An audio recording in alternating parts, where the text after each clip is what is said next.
In today's video, I'm going to teach you how to navigate through the Lightning platform to create a new PICKLIST field efficiently. Let's dive right in and get started. First, you'll want to go to the Quick Settings option on your home page. It's a great way to access a variety of settings rapidly. Once you've clicked on it, the next step is to proceed to Open Advanced Setup. This will take us a bit deeper into the options available, allowing for more detailed customization. Next, you'll look for and click on Object Manager. From there, we'll be focusing on the account object, but depending on your needs, you could select any other label. Here, choosing the correct object is crucial as it determines where the new field will be added.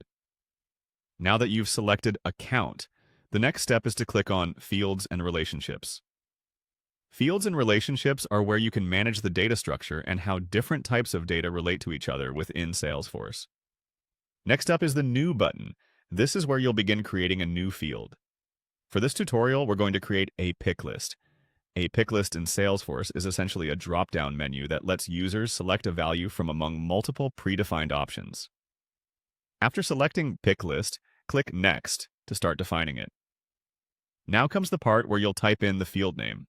This is a key identifier used in the backend, so make sure to choose something intuitive and descriptive. For instance, if you're creating a pick list for customer status, you might name it Customer Status. Equally important is the field label, which will be visible to users and should easily indicate the field's purpose. Use something like Customer Status or Account Type. This label should ideally match the field's intended use, providing clarity for anyone who has access. When you've decided on a name, you'll choose Enter Values for the pick list. This part allows you to specify the different options that will appear in the dropdown. These values should be a comprehensive list that includes all possible selections a user might need. Once you've typed in valid values, click Next to review your selections.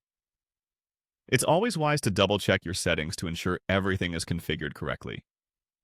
Review the setup, ensuring no spelling errors or omissions, and then click Next again. After reviewing, it's time to complete the process by clicking on Save. This commits your new pick list to the system, making it available for use immediately. And there you have it. You've successfully created a new pick list in Salesforce. By following these steps, you can create additional fields tailored to the unique needs of your organization, enhancing your workflow and data management. Thanks for watching, and I hope this guide made the process clear and straightforward.